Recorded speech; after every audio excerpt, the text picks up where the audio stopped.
Hello everyone, welcome back to my Let's Play of Final Fantasy V 4-Job Fiesta for TnyToe's Rat Rescue.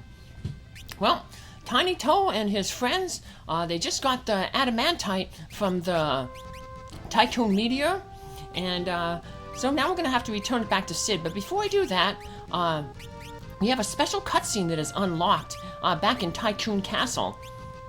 This cutscene is unlocked anytime after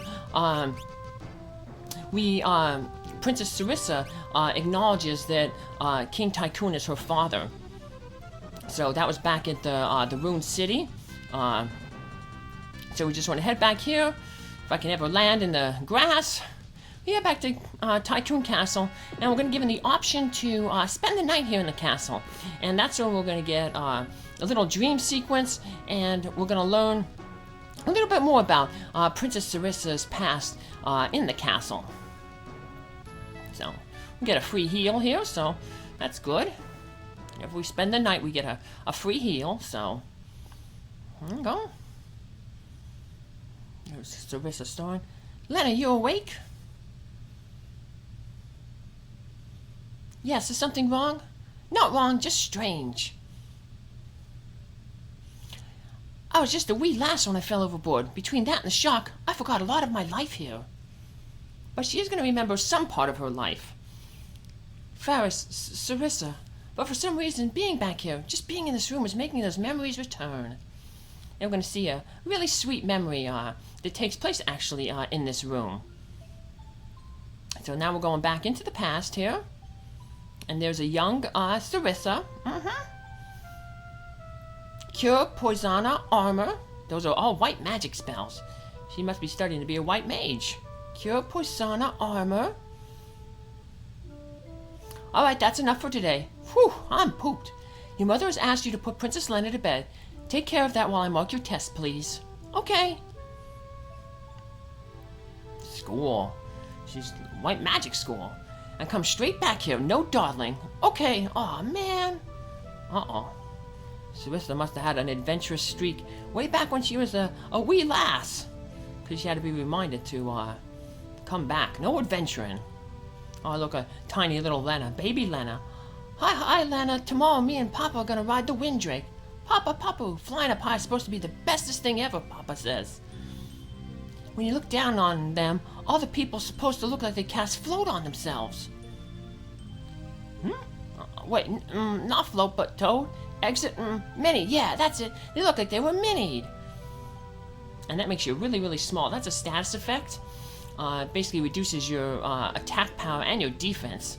Basically only going to do like 1 damage and you basically have no defense. So, bad status. But that midget bread, I think, brings it back, so. And she's late, but you can see why she's late.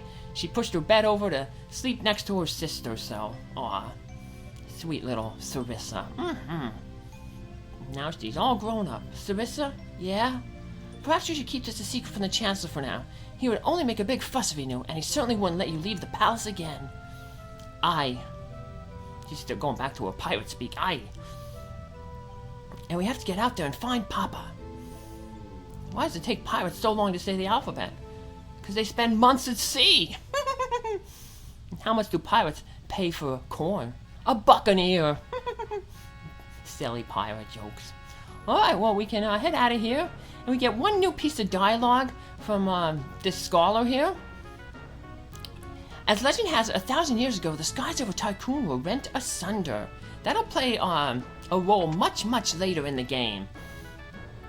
But everybody else pretty much just says the same thing, so we're just going to get out of here. And we're going to finally deliver that adamantite to Cid. So we're going to head back to Crescent Island. But before we do that, I'm going to head back to History. I'm going to try to sell some stuff and see if I have enough money to buy an angel wing.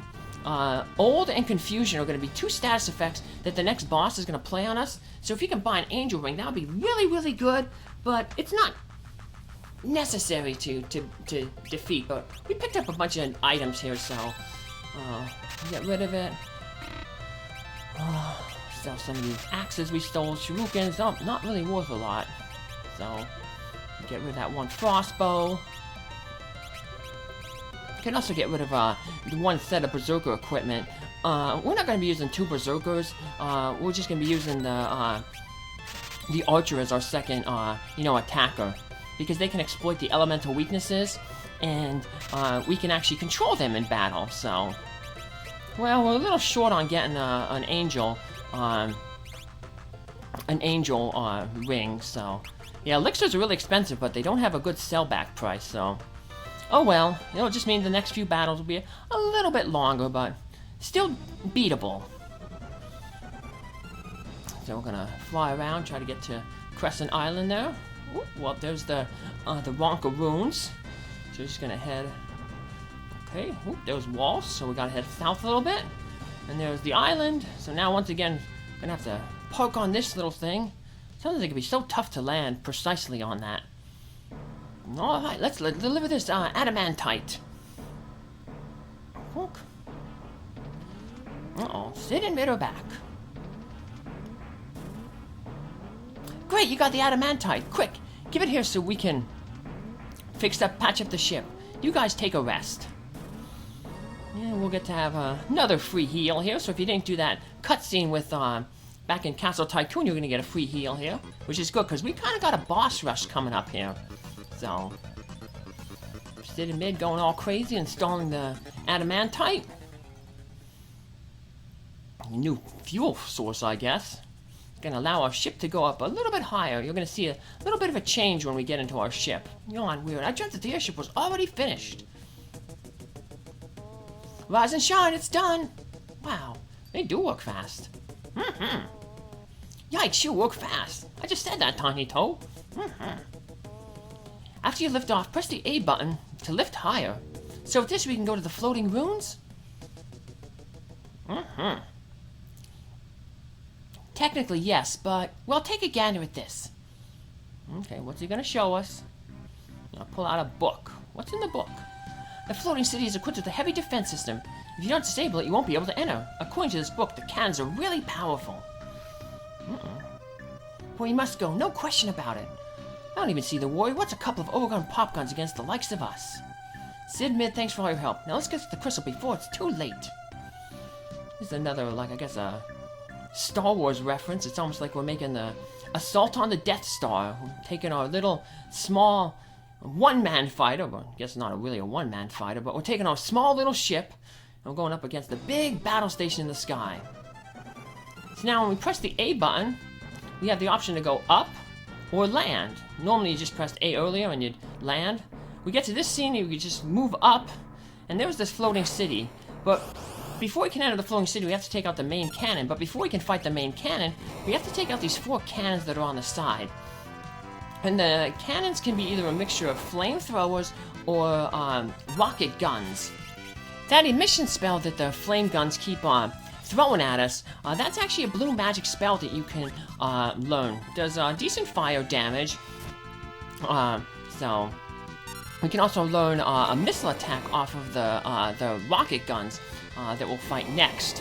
So you can pick up some blue magic from these enemies here. So, but we don't have the blue mage. We'll eventually get it later.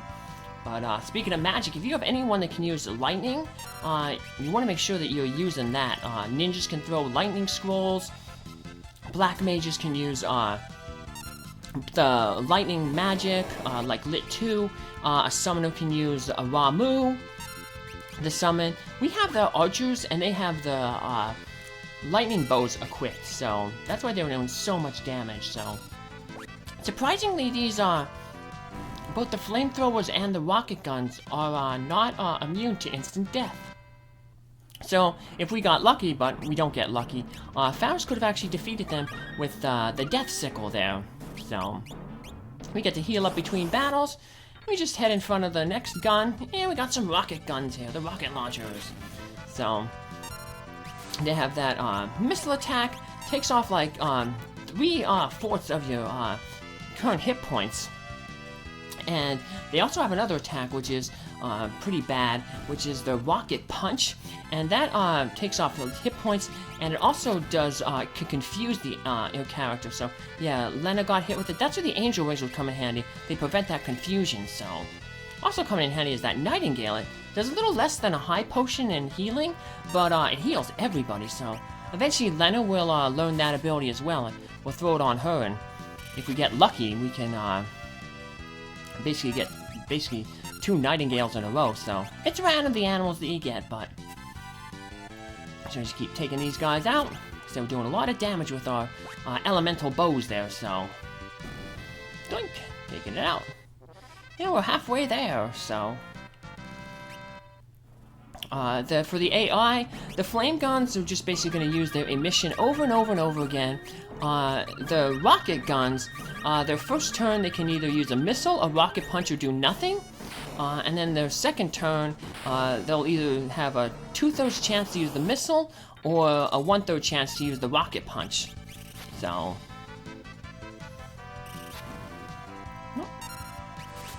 Luckily, the rocket punch will never confuse the Berserker, because they're immune to confusion, because they're just crazy. They're just berserk and berserk and berserk. Now, you don't necessarily always have to get, like, you won't necessarily always get 2 sets of rocket guns and 2 sets of flame guns, so I guess it's kind of random. But you're going to get at least 1 group of each, so...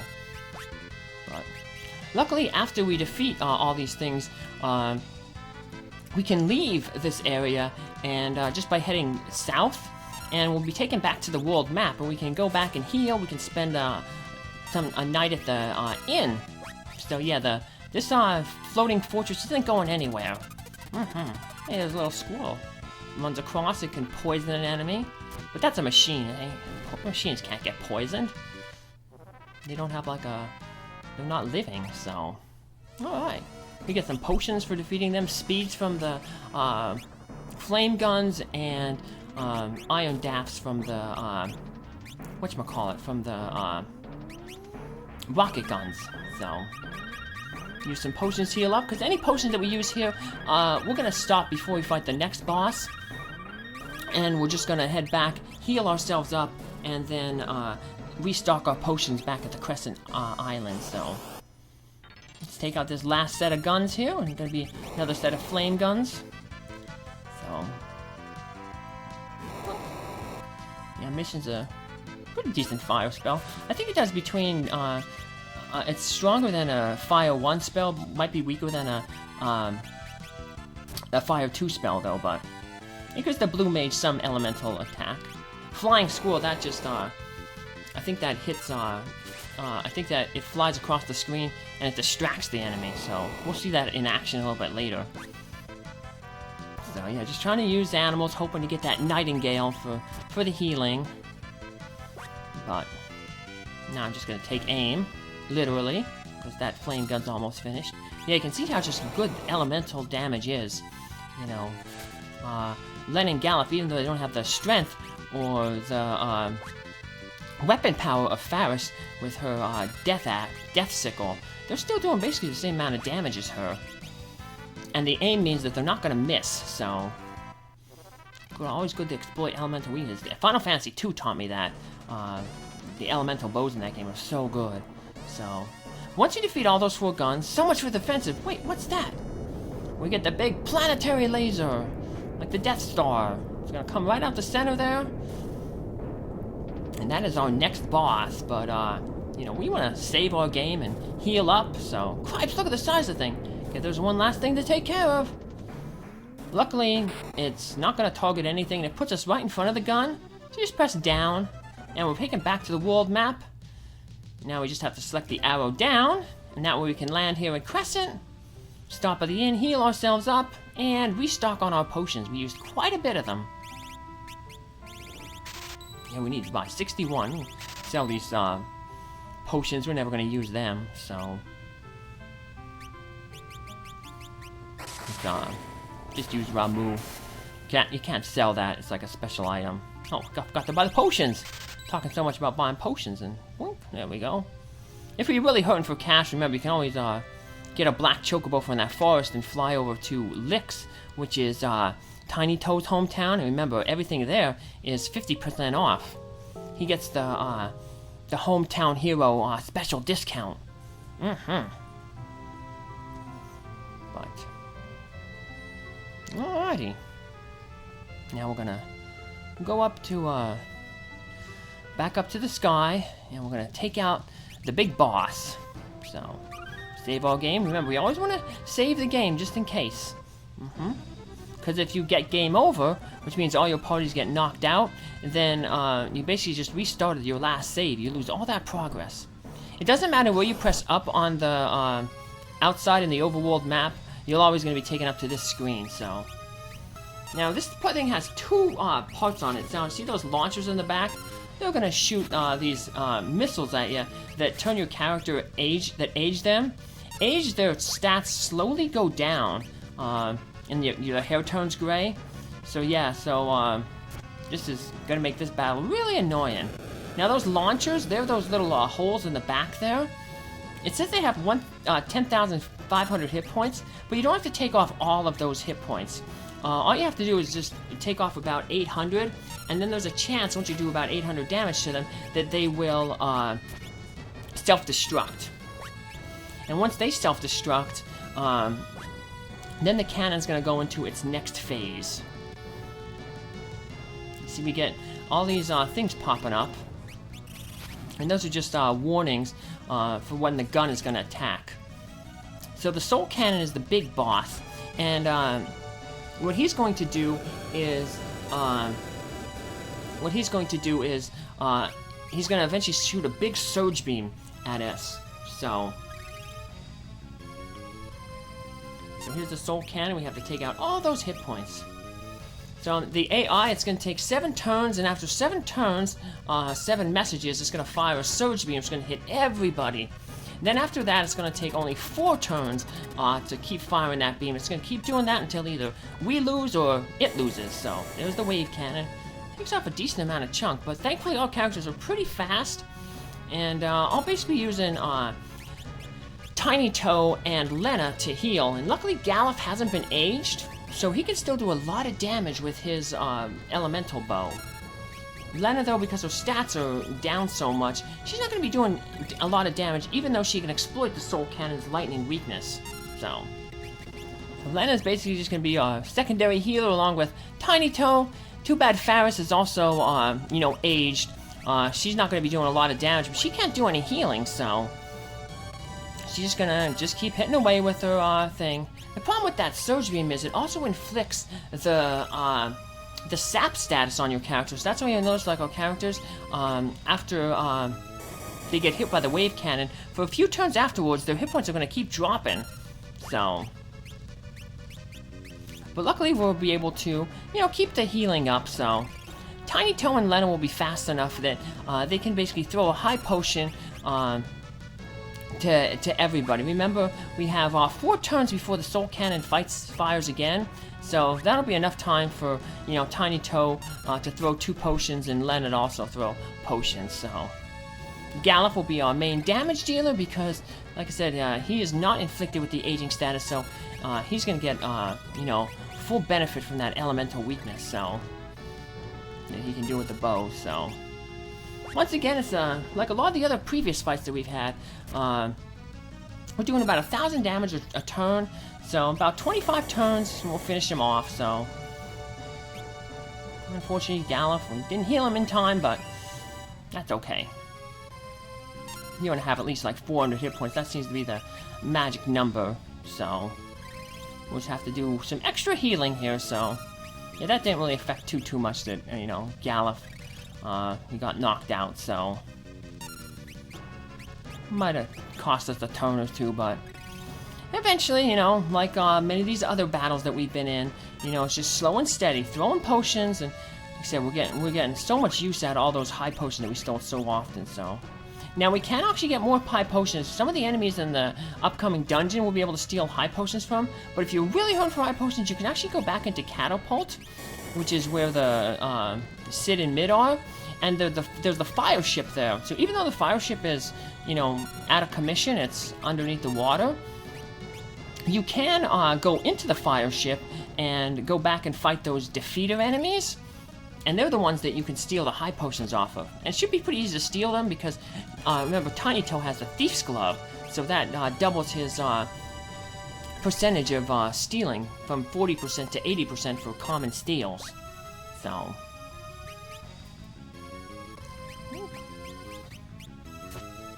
heal Faris up because she's the only one who's gonna have difficulty surviving. We'll throw an elixir. She has so many hit points, you'd have to probably basically throw 2 high potions to heal her up. It would have been nice if Lenna would have had animals learned for this battle, because then she could potentially maybe try to get one of those nightingales. So TnyToe would be just throwing the high potions. So, but you can see where Asian has really bad status effect. There's actually a blue magic spell, level 2 old, and if an enemy has a level divisible by 2, you can inflict the old status on it, so... Yeah, we get some more high potions to fix all the ones we lost. And now we have a big hole in the Death Star there. So I guess there's a hole, that hole's the way in, sure looks like it. Alright, and we just head on in. Yeah, we got this dungeon that we got, and inside and it looks like those are Ronkan Ruins. So we got this dungeon inside the floating castle. It's not looking as futuristic as the floating castle in Final Fantasy 1. You know, the Sky Castle, but hey, whatever. Now we want to have 1 frost bow, and maybe 1 thunder bow, because there's a lot of enemies in here that have weaknesses to either ice or lightning. So luckily you can switch between them. So got the Ronkan Knight there. These guys we can't steal the high potions from, so I'll have TnyToe try to mug some high potions. And Lenna can also try. We can also get some armor off of the raw mage back there. With a Sage's surplus. We can't use that armor though, none of our characters can, but like if you had a mage you can use it, or like a bard. But we're just stealing it because we'll use it to, you know, sell stuff and make money.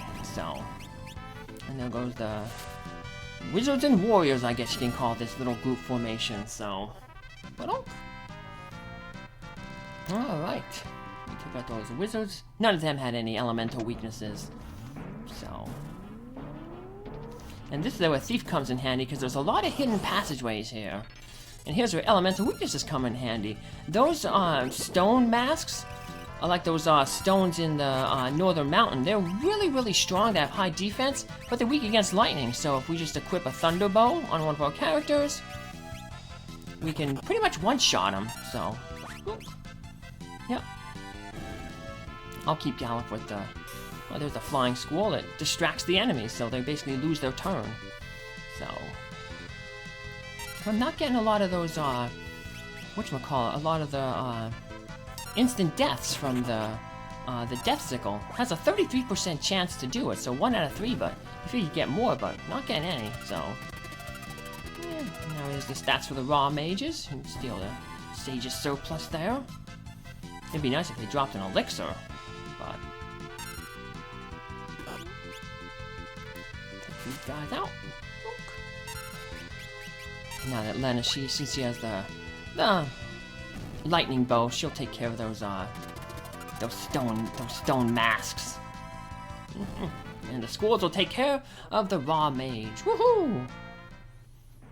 We're gonna finally get some new armor up here. So the gold armor, that's a little bit stronger armor for Faris, our Berserker. It's gonna lower her agility, but we're gonna increase the agility by giving her that thief's job, the innate ability of thief's agility. So.